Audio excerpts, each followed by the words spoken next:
Welcome to the second quarter 2025 ConocoPhillips earnings conference call.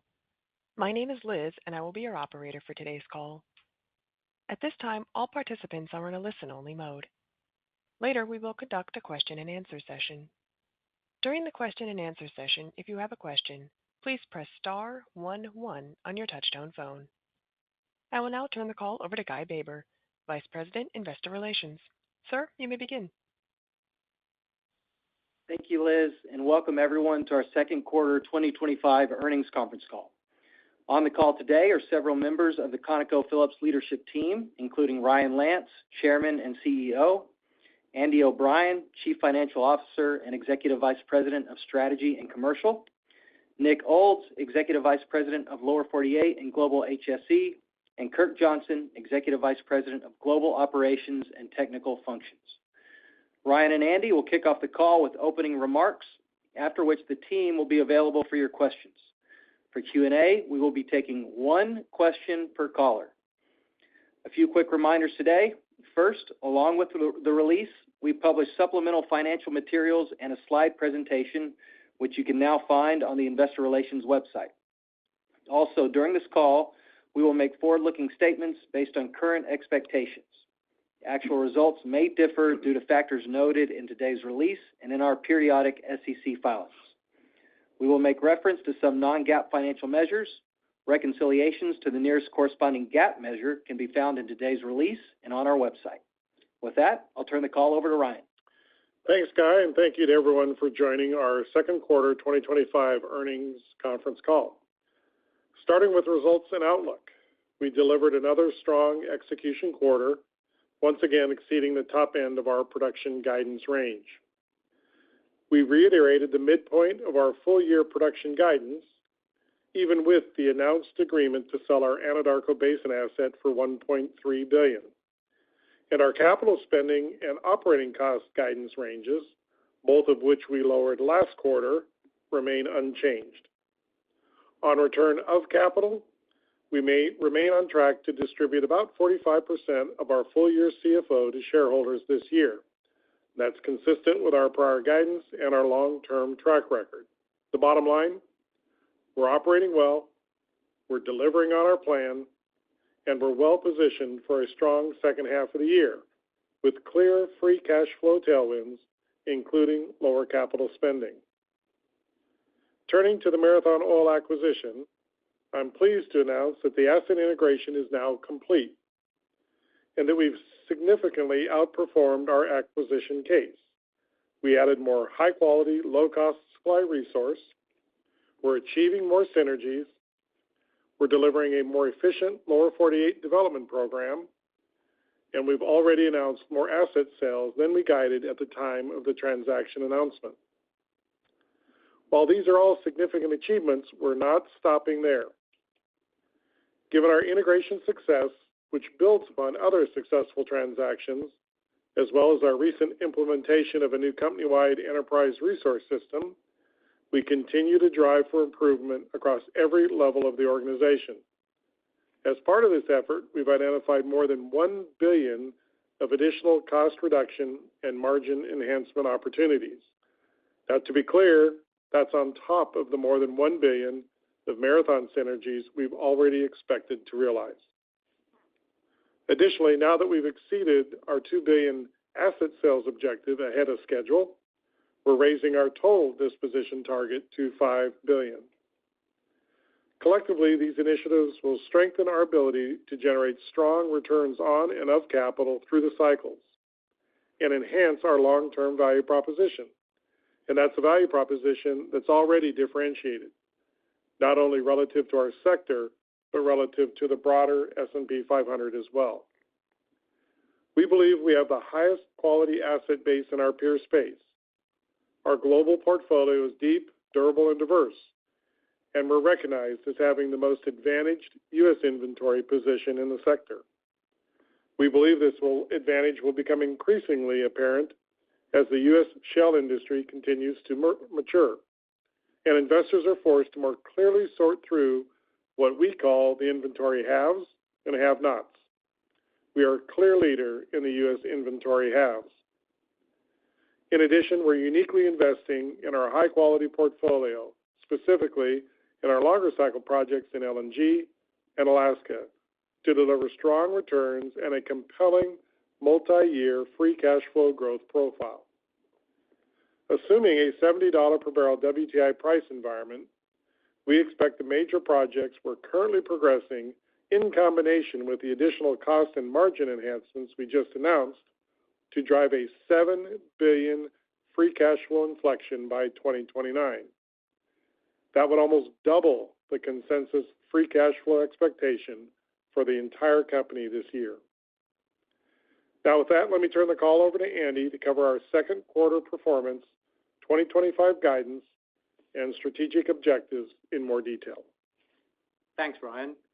Starting with our second quarter performance, as Ryan mentioned, we had another quarter of strong execution across the portfolio. We produced 2,391,000 barrels of oil equivalent per day, once again exceeding the high end of our production guidance. In the lower 48, production averaged 1,508,000 barrels of oil equivalent per day. Alaska and international production averaged 883,000 barrels of oil equivalent per day, as we successfully completed turnarounds in Norway and Qatar. Regarding our second quarter financials, we generated $1.42 per share in adjusted earnings and $4.7 billion of CFO. We had a $1.5 billion working capital headwind, effectively offsetting the equivalent size tailwind we realized last quarter. Capital expenditures were $3.3 billion, slightly down quarter on quarter. We returned $2.2 billion to our shareholders, including $1.2 billion in buybacks and $1 billion in ordinary dividends. Through the first half of this year, we've returned $4.7 billion to our shareholders, or about 45% of our CFO, consistent with our full-year guidance and long-term track record. We ended the quarter with cash and short-term investments of $5.7 billion, plus $1.1 billion in long-term liquid investments. Turning to our outlook, for full-year production guidance, we have narrowed the range and reiterated the guidance midpoint, even after adjusting for the Anadarko sale of approximately 40,000 barrels of oil equivalent per day, which is expected to close at the beginning of the fourth quarter. Our capital spend and cost guidance ranges, both of which we reduced last quarter, are unchanged. We now expect our full-year effective corporate tax rate to be in the mid to high 30% range, excluding one-time items, lower than we previously guided due to geographical mix. And we now expect a total full-year deferred tax benefit of about $500 million, primarily reflecting the positive impacts from the One Big Beautiful Bill. In the second half of the year, we expect free cash flow tailwinds in the form of higher APLNG distributions, cash tax benefits, and lower capital spending. Further guidance details can be found on our earnings slide deck.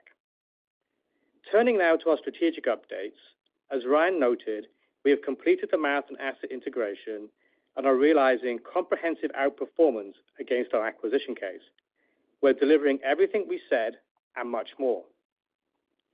First, we've upgraded our low-cost supply resource estimate by 25%. While we're most attracted to Marathon's significant Eagle Ford and Bakken positions, both of which are every bit as good as we expected and delivering excellent well results, the majority of the increase has been driven by the Permian, where our resource estimate has approximately doubled versus the initial estimate. The second point I would highlight, we have significantly outperformed our initial synergy guidance. At the time of the transaction announcement, we guided $500 million of annual synergies. With our steady-state capital development program achieved and critical system cutovers now in the rearview mirror, we are on a glide path to realize more than $1 billion of run rate synergies by the end of the year. In addition, we've identified over $1 billion of one-time benefits, largely cash tax related. While we don't count this as a synergy, it's real value and a material benefit to our company. The third point I'd highlight, we brought the power of our more efficient and steady-state development program to the combined portfolio. At the time of the transaction announcement, we highlighted our ability to more efficiently develop Marathon's acreage given our size and scale advantage, and ability to level load our program versus Marathon's practice of ramping activity up and down. We've now achieved optimized level of steady-state activity, and we're delivering more combined production with 30% fewer rigs and frac crews in comparison to the pre-transaction pro forma activity levels. And finally, with the announced Anadarko sale, we've now signed over $2.5 billion of dispositions within 9 months of the transaction close, beating our $2 billion target well ahead of schedule. Given our growth in recent years and implementation of our new company-wide ERP system, we are taking the opportunity for further cost and margin improvements across the entire company. We've identified more than $1 billion of opportunities that we expect to realize on a run rate basis by the end of 2026. All of this is in addition to the $1 billion of Marathon synergies we previously discussed that we expect to realize on a run rate basis by the end of this year. These additional improvements will be wide-ranging, encompassing cost reductions across our SG&A, operating costs, and transportation costs, as well as margin enhancement through commercial opportunities. All in, including the Marathon synergies, we expect to drive over $2 billion of run rate improvements by the end of next year. In addition to furthering our cost reduction initiatives, we are more than doubling our asset sales target to $5 billion, which we also expect to achieve by the end of next year. We see a clear opportunity to further high-grade our portfolio and accelerate value realization for assets that are not currently competing for capital.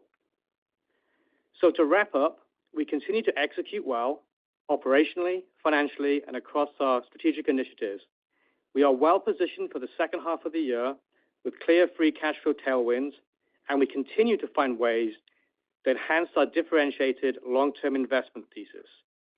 That concludes our prepared remarks. I'll now turn it over to the operator to start the Q&A.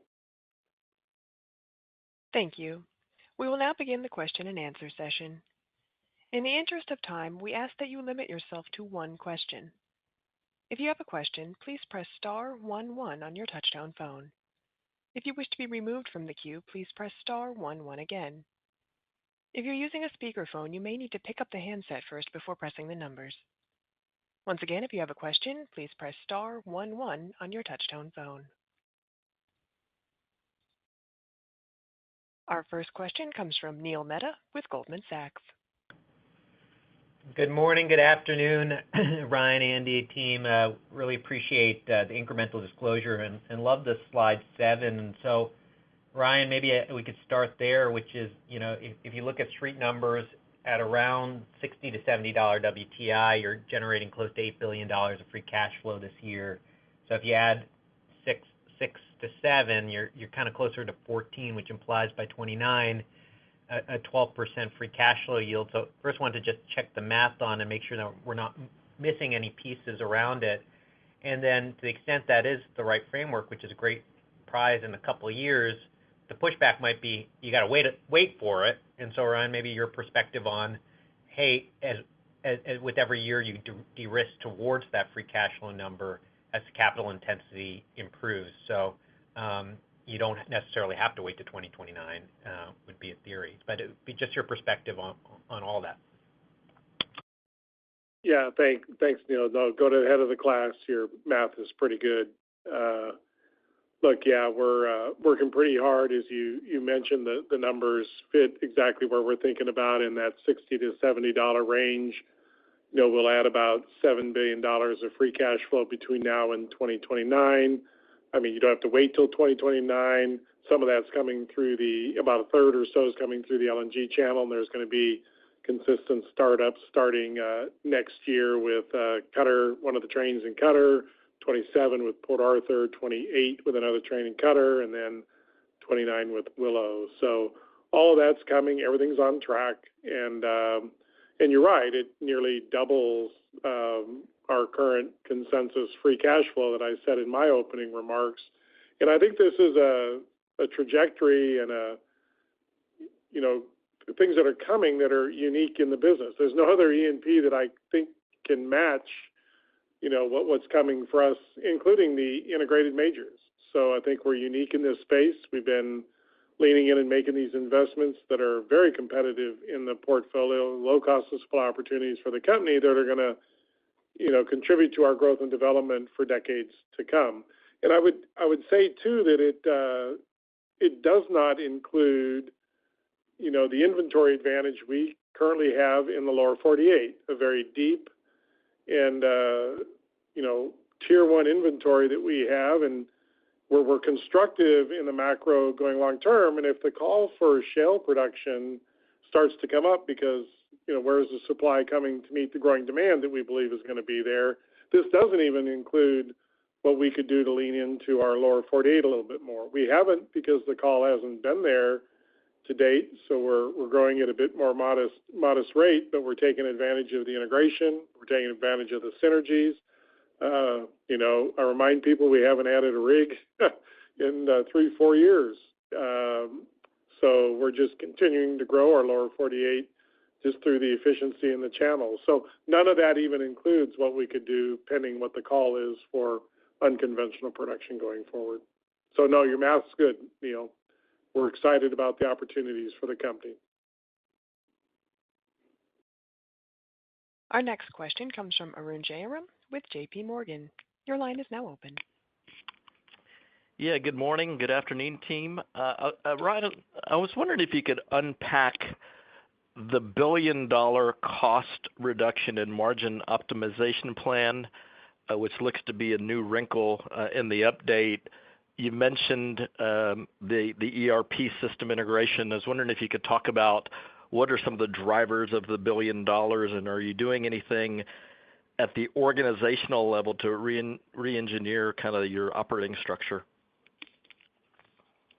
Yeah, no, Arun, it's going to touch all pieces of the company. There's some some workforce centralization, some things that we've learned over the last 3 to 4 years with all the transactions that we've done that we're going to be implementing kind of globally throughout the company. So there's a piece of G&A built into this. There's utilizing the scale and scope of the company to drive some lease operating expense improvements as well, things that we're doing contractually, things that we've captured in the lower 48 and understand from an efficiency perspective that we can drive throughout the whole company. As we've grown our scale, we also see opportunities in transportation and processing, and that's going to show up as expense reduction and margin expansion through realized price improvement commercially. I'd say about 80% of it sits within the G&A, LOE, T&P, just expense reductions. 20% of it sits in that kind of margin expansion bucket. And I'd tell you, none of this includes capital sort of things. We don't count that in our synergy estimates. We're just talking about stuff that'll flow through the bottom line and changes that we need to make as a result of some of the technologies we're deploying and the size, scale, and scope of the company through the inorganic expansions that we've had over the 3 to 4 years. And it's with that behind us now, time for us to get the whole company running, taking advantage of stuff that we've invested in over the last few years. Our next question comes from Steve Richardson with Evercore ISI. Thank you. Appreciate you're probably not going to tell us what's for sale, Ryan, in terms of this meaningfully increased divestiture target.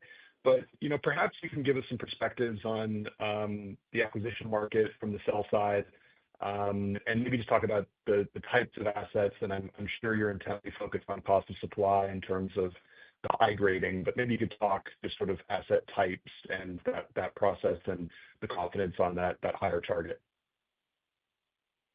Yeah, no, thanks, Steve. I think we've described to you and others, that are on the call, and we go through a pretty rigorous exercise every year. We've kind of come out of the back end of our planning exercise that ramps up during the summer months, and through that process, we look at every asset in the portfolio, and we look for the ones that are competing for capital and those that aren't competing for capital, and we tell our teams for the assets that are on the outside looking in a little bit, maybe there's different technologies we can deploy, different ways to think about it, different learnings from across the company. And we give them some time to to see if they can compete for capital long term. But if they don't, then they migrate to a different list. And look, we're resource rich in a resource scarce world today. So that's what I think we were pleasantly surprised with the Anadarko Basin.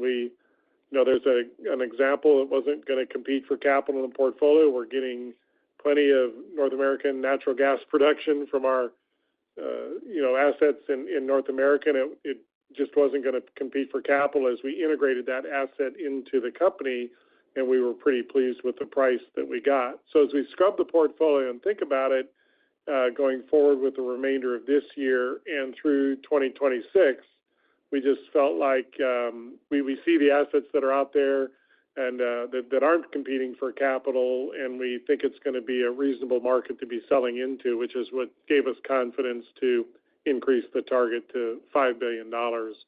And we've already surpassed our $2 billion target, as Andy described in his remarks to date, with about $2.5 billion sold through this point in time. Our next question comes from Doug Leggett with Wolfe Research. Thank you. Good morning, everyone. Ryan, amidst all these incredibly positive updates, I hate to ask such an asinine question as cash tax, but I'm going to make Andy earn his crust today. Andy, you've got a $500 million incremental deferred for 25. Obviously, there's a lot of moving parts with the M&A, Marathon, and obviously asset sales and so on. What is the sustainable deferred tax visibility that you have for the lower 48 at this point, if you're able to offer any color beyond 2025? Hey, Doug, it's Andy. Yeah, you're gonna make me earn my stripes for the first question. There's quite a few moving parts to tax this quarter, so maybe I'll just try to cover them sort of step by step and sort of try and get everything covered in tax in one question here. So just to clear it, because I think some of this gets conflated in terms of what's the one big beautiful bill impacting, what isn't impacting. So just starting with the quarter, in terms of our 2Q effective tax rate, we were lower than we guided last quarter, and we've actually reduced the full year effective tax rate to the mid-30s for the rest of the year. So that was purely due to sort of a mix where we had domestic commodity prices relative to international markers were a bit higher than we forecast, and that resulted in a higher mix of income from our lower tax jurisdictions like the U.S. So that's probably the first thing that jumps out to people is the effective tax rate. The second thing going on to the deferred taxes, we saw a larger than expected deferred tax benefit during the second quarter. That had nothing to do with the new tax bill. That was largely due to one-off discrete items that we really don't forecast. And then getting probably to the meat of your question in terms of first of all, the expected benefits. We covered this on our prepared remarks, but this year we think the one big beautiful bill will have about a $500 million impact to us, and that's primarily due just simply to the bonus depreciation rate going from 40% to 100%. Now, of course, that's going to carry on into 2026, and we'll continue to benefit from that bonus depreciation.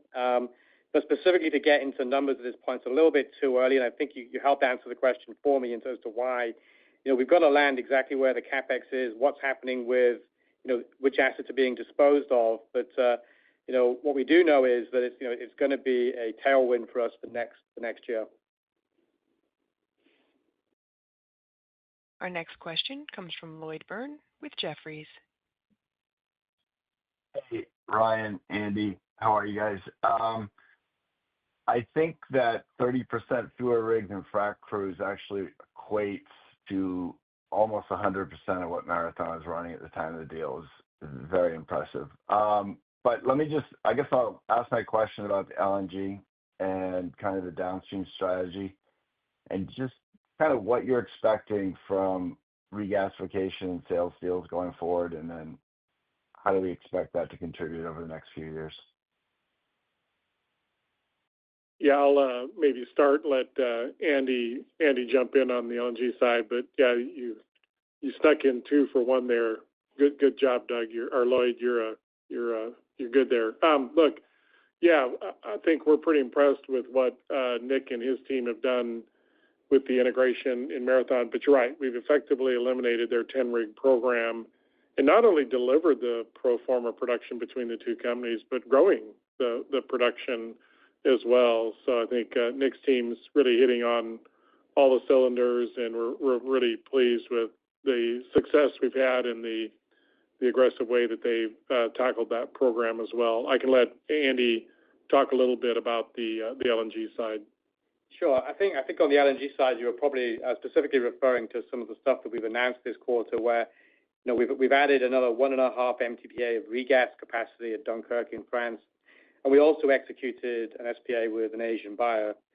And what I'm particularly pleased about is with those 2 announcements, we've now effectively placed the entire 5 MTPA from Port Arthur. So going forward, we're now at a point where we're continuing to have conversations both on the offtake side of things and on the placement. That everything is tracking really well. We've placed everything that we have to date, so now we're looking basically to the next steps. And what I can say in that space is that things certainly aren't slowing down, both in terms of opportunities for more offtake and conversations with customers in Europe and Asia. So probably a bit of a watch this space. Hopefully we'll have more to talk about in coming quarters, and really pleased how the commercial LNG part is starting to come together to really complement what we've already got with our resource LNG in Australia and Qatar. Our next question comes from Betty Jiang with Barclays. Hi, team. Thank you for taking my question. Maybe, Andy, follow up to your comment earlier about trying to understand where the CapEx lands for next year. I was wondering if you guys can give an early read on how you're thinking about 2026 at the moment with the additional cost savings you're envisioning, commodity prices probably a bit more supportive. How do you see development evolving next year? Where do you expect the major capital spend to trend? And maybe just frame how much of that long-term free cash flow inflection could get captured next year? Thanks, Betty. I can try and take that one. And yeah, it is a little early to be talking about 2026, but I'm happy to share a few high-level thoughts. So starting on the capital spending side of things, we've been saying this for a number of quarters now. We expect our capital next year to be lower than this year, as the beginning of the cash flow inflection. And then maybe also just to touch on production. I think we've always been saying that for us, production really it's just simply an output of our plan. And if you look at what we're doing this year, from our guidance, basically, it implies about 2% growth on an underlying basis this year. And in the macro environment, we see right now, I think this would be a pretty good place to start for modeling purposes for next year. I think Ryan mentioned this on the rig side in a previous question. We haven't added essentially a rig in the lower 48 on the ConocoPhillips side over 3 years, and right now probably don't really see a good reason to do that. But the other thing I would add is that in terms of maybe just going to sort of one half this year to the second half next year, we're already starting to see the cash flow inflection coming. If you look at our CapEx guidance, we're guiding from one half this year to the second half that our CapEx is going to be down $1 billion. You can see from our CFO from the first half to the second half that we're also going to have some tailwinds from higher APLNG distributions and the one big beautiful bill. So when you look at that and that continues on into 2026, I'd actually say that the cash flow inflection is effectively already starting. Our next question comes from Nitin Kumar with Mizuho. Hi, good afternoon. Good morning, everyone. Ryan, one of your peers talked about industry consolidation, going forward. You mentioned in the last 3 to 4 years, you've been at the forefront of that. So just want to get a take on, where do you see the M&A landscape right now, particularly in lower 48? Yeah, Nitin, I think, look, I think there's still going to be consolidation in this business. I think a lot of the E&Ps in the unconventional space look out into their plans 2 to 3 years out and wonder what's going to happen. And I think, and that hasn't changed as capital intensity, people that don't have the inventory like we do face higher capital intensities, and just what do they do about that? Now, specific to us, this is the strongest I think our portfolio has ever been. And so it's a pretty high bar, and we're focused pretty heavily right now on the organic side of the business, where the investments that we're making to grow and develop the company, both short, medium, and long term. So I think that's where all of our focus is going. But look, we watch the market every day. We see what other people are doing, and I'm familiar with the comments that were made by one of our peers. But we're just in a different position because of the effort and what we've done over the last 4 years that you pointed out, and the focus we're trying to drive internal to the company to chase another $1 billion of additional cash flow growth in the company. We see the inflection that Andy just talked about in our free cash flow coming as these projects starting up over the course of the next 3 to 4 years. So we've got a pretty high bar and a pretty full plate today, just executing on our organic plans. Our next question comes from Ryan Todd with Piper Sandler. Great, thanks. Maybe a question on the Marathon transaction. You increased your expectation for the incremental resource adds from 2 billion to 2.5 billion barrels with a doubling of estimated resource in the Permian. Can you talk about what's driving that? What's been better than expected, particularly in the Permian? Yeah, Ryan. Good morning. Yeah, as a reminder for the folks on the call, the Marathon transaction, we announced the 2 billion barrels of low-cost supply resource.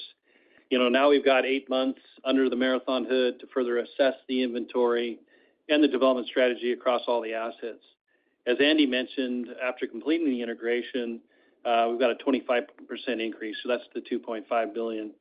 Now, we were clear at the time of the acquisition that the quality positions in the Eagle Ford and Bakken were the primary strategic rationale for the transaction.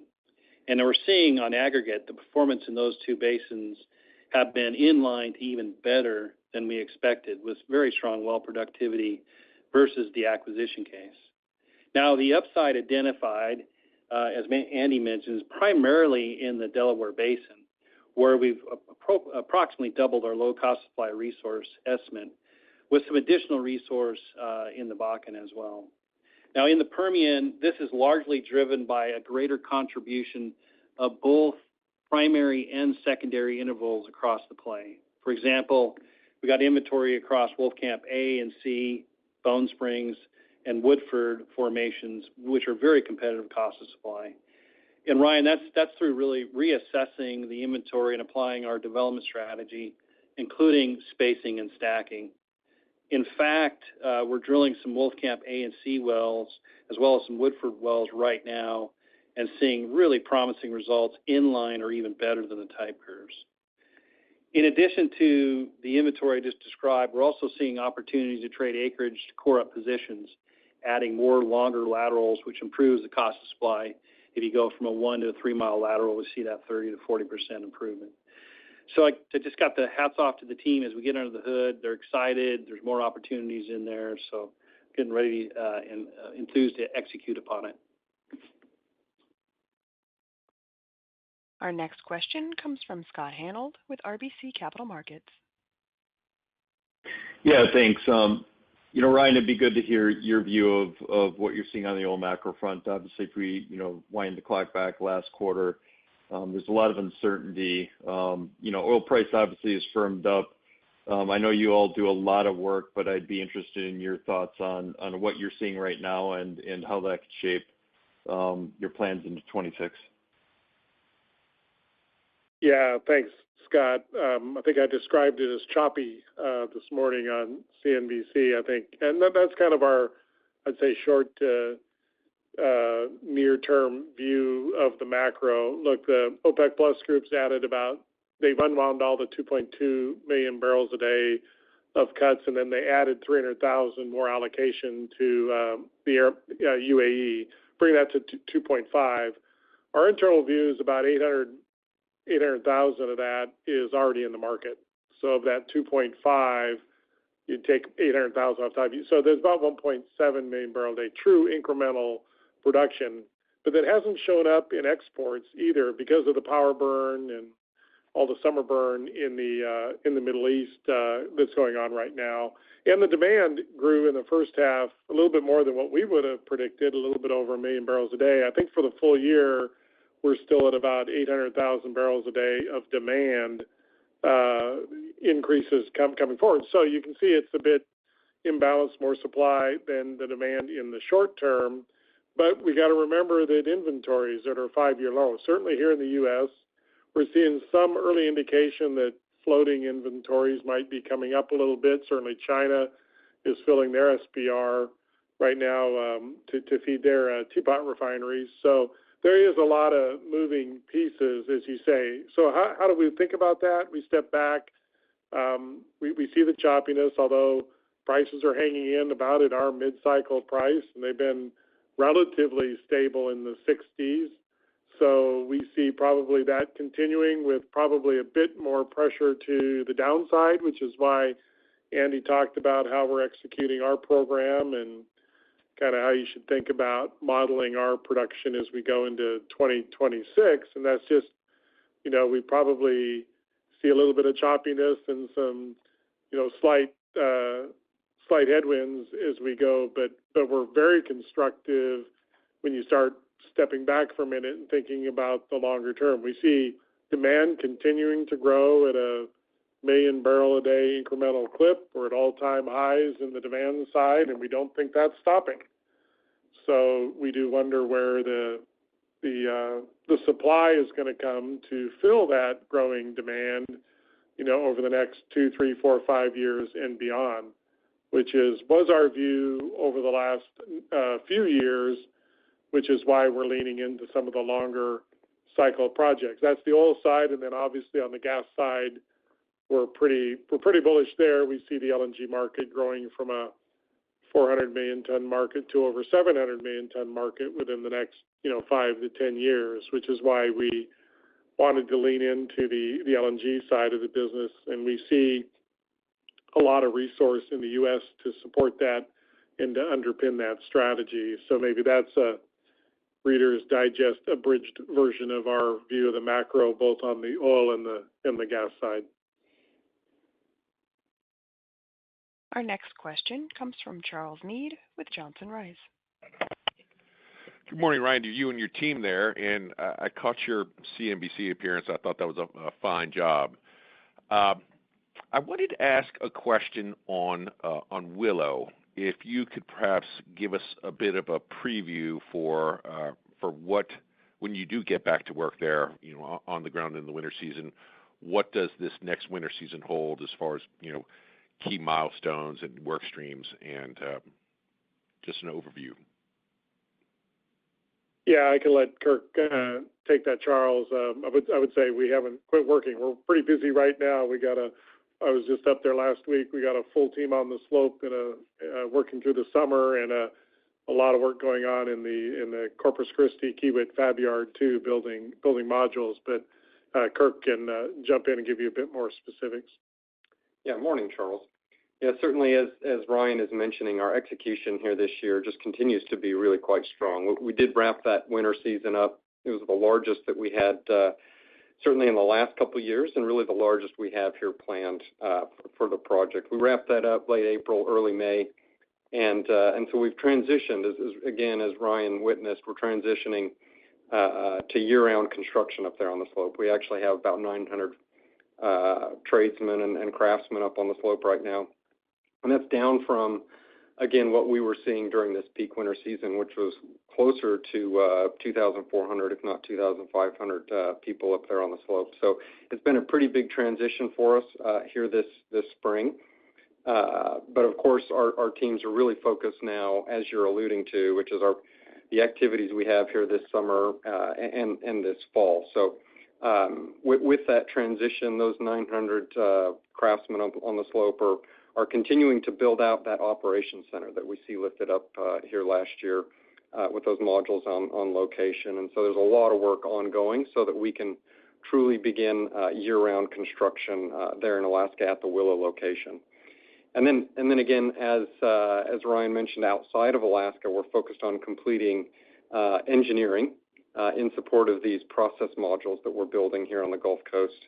And then naturally, that's going to continue through 2027. But certainly, I would say, as it relates to the activities here this year, there's just a lot of work by the team focusing appropriately on contracting, procurement, general supply chain activities. Admittedly, tariffs have introduced some level of uncertainty, and that's manifesting with internationally sourced equipment alongside a trend of inflation that's pretty similar to what we've seen in the international markets, and that's stabilizing as activities stabilize here. So it's a good time for us to put a wrapper on some of these contracts here this year. We'll have close to 90 or 95% of these contracts pretty well secured by year end, and so a lot of work in that space. So again, Charles, I would say strong execution. We're hitting the really key milestones. We have some more work, of course, in this next winter season as it relates to gravel on the North Slope, continuing to build that out towards the next set of pads, and then kind of wrapping up the last pieces around pipelines and a bit of civil work. So certainly more to come, but the milestones we're achieving, we're hitting those as we expect, and so it just continues to give us a lot of confidence in execution and strong expectations again around 2029 and first oil.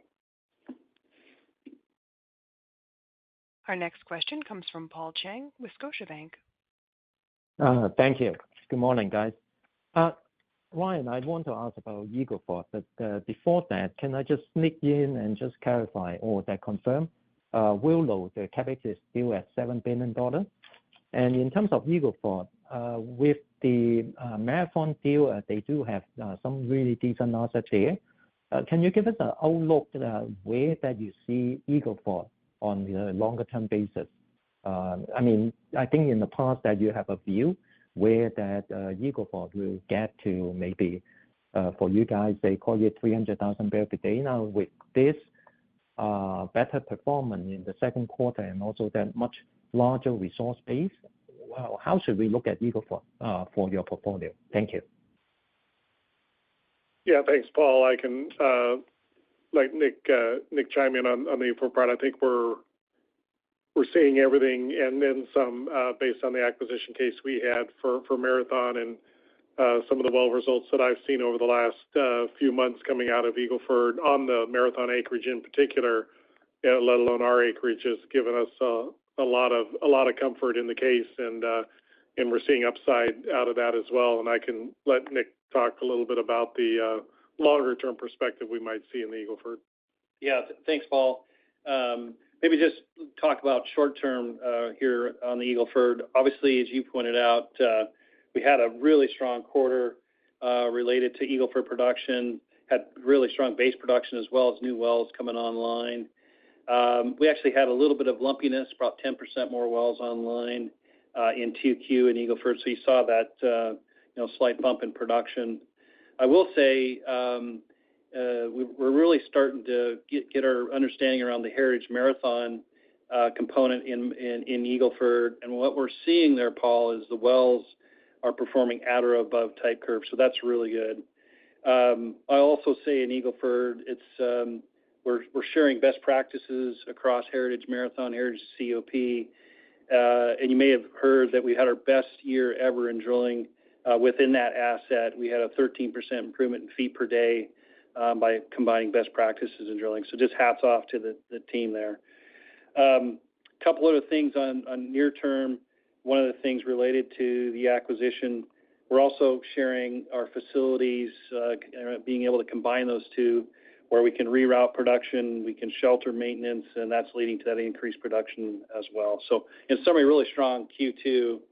Now, if I look longer term, as Ryan mentioned, when you take a look at the inventory combined for Eagle Ford, we have an industry-leading position. We're sitting on 15 years of inventory that's at current rig activities levels, and now hold a significant share of the remaining Tier 1 inventory in the play. No one else comes close to that. Longer term, we're continuing to assess the optimum plateau of that asset, and we'll give you an update. One of the things we're looking at is the ongoing efficiencies that we continue to see outperform quarter to quarter. And so dialing into an exact plateau remains ongoing discussion. But that said, we'll land somewhere, modestly below 2Q production as we go forward here in the near term. So really strong performance across Eagle Ford, really strong what we're seeing with the well results. Our next question comes from Leo Mariani with Roth. I just wanted to follow up a little bit on the asset sales here. Could you maybe give us what the rough production split is on the 40,000 barrel a day you're selling there in the Anadarko in terms of oil and gas? And then can you just talk a little bit about the timing on asset sales? Was there a particular reason you decided to kind of increase it right now? Certainly a lot of the conversation on the call is talking about kind of macro uncertainty out there. So maybe just kind of talk about the environment to sell stuff now. Yeah, no, thanks, Neil. I think as again I tried to describe, we just go through a standard process inside our company to identify potential assets that we think would be worth more to other people than they are to us, and that's certainly proven out in the Anadarko Basin asset sale too. I can have Guy come back to you with it was mostly gas, but I don't know what the liquids mix is on that 30,000 barrels a day. But Guy can come back and provide that to you. And look, we'll sell assets when we think we're getting good value for them. Look, we know what our hold value is. We know what they're worth to us inside the portfolio. We're not fire selling anything in the company. And there's assets that we've marketed that we haven't sold. And we haven't sold because either the current macro environment wasn't supportive of it. And again, we know what our hold value is, and we know what the market is, and we'll move them out. As we look across that portfolio of opportunities for the company, we felt comfortable with a $5 billion target by the end of next year. So feel comfortable we got those assets to kind of sell, and we're hard at work trying to deliver that.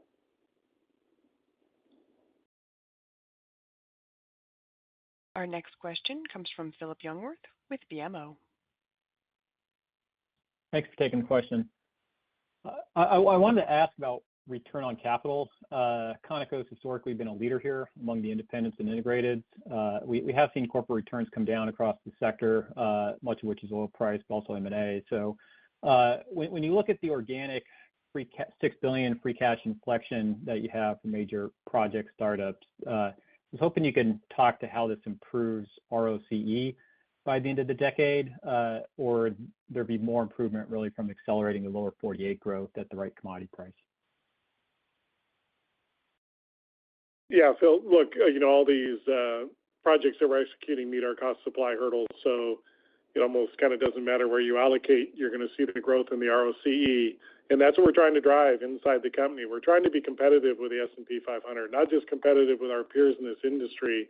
We want to outperform even the S&P 500, give investors a resource or an E&P choice that they can invest in that can deliver year in, year out through the cycles, competitive ROC. And obviously when the price whistles down as much as it may have did in the COVID year, it's tough. And in 2022, it was pretty damn good as prices was back. But we're trying to deliver through the cycle ROC improvements and invest to compete against the S&P 500. That's what we're about. That's how our performance gets judged, and that's what we're trying to go do. And as you inflect your free cash flow, $6-7 billion over the course of the next 3 to 4 years, obviously the CFO is growing, and we do have a unique value proposition in this business, which is you get your CFO off the top from us.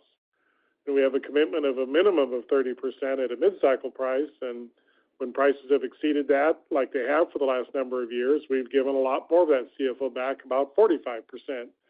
So that's what we're signaling again this year, and we don't see that changing. So as that free cash flow inflects and our CFO grows, distributions are going to grow with that.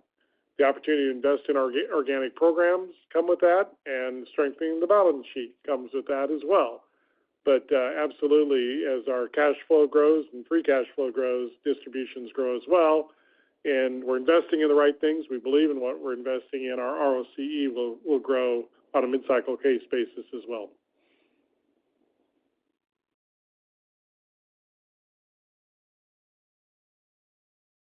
Our last question will come from Kalei Akamine with Bank of America. Hey, good morning, guys. Thank you very much for squeezing me in. Look, I appreciate the strong performance in the lower 48. Last time you gave an outlook on a multi-year basis was in 2023, and in it you suggested that there will be a capital ramp through the early 2030s. But when you look at the business today and the efficiencies achieved, it appears that you're still on the same production track. So kind of wondering if you can hit those production targets without adding significant activity or without any change in CapEx. Yeah, I mean, that's the name of this game. You got to be capital light, capital efficient, and that's how you grow your ROCE, and that's how you grow your distributions and your free cash flow. So you're right to observe the last time we updated the market. Since then, we've done the Marathon transaction. As I think Andy alluded to in some of his questions and comments, we haven't added a rig line any one of the last three to 4 years. We're still delivering the production growth out of lower 48. We're just being a lot more efficient, a lot less capital spend, and that's the name of the game. So we start every year thinking about, let's just keep the scope of what we're doing constant. And as Andy said in his response to one of the questions, the production or the growth that comes out of that's purely an output. But we always start in trying to keep our stable programs in place. We don't want to whipsaw them up. We don't like to whipsaw them down. And obviously, we can react to both sides of that environment, but we like the consistent, stable execution in programs. And we haven't had a rig line or significantly increased the frac spreads, and we're operating within a pretty efficient frontier range where one frac spread can handle 3 to 4 rig lines, and that's improving with the technology, and we want to be improving with that as well. So I think we have a lot of flexibility. We have a lot of inventory and deep, diverse inventory, so we've got a lot of choices and options. And as I said in one of my comments earlier, that it's really the best place and the strongest portfolio we've ever had as a company. We have no further questions at this time. Thank you, ladies and gentlemen. This concludes today's conference. Thank you for participating. You may now disconnect.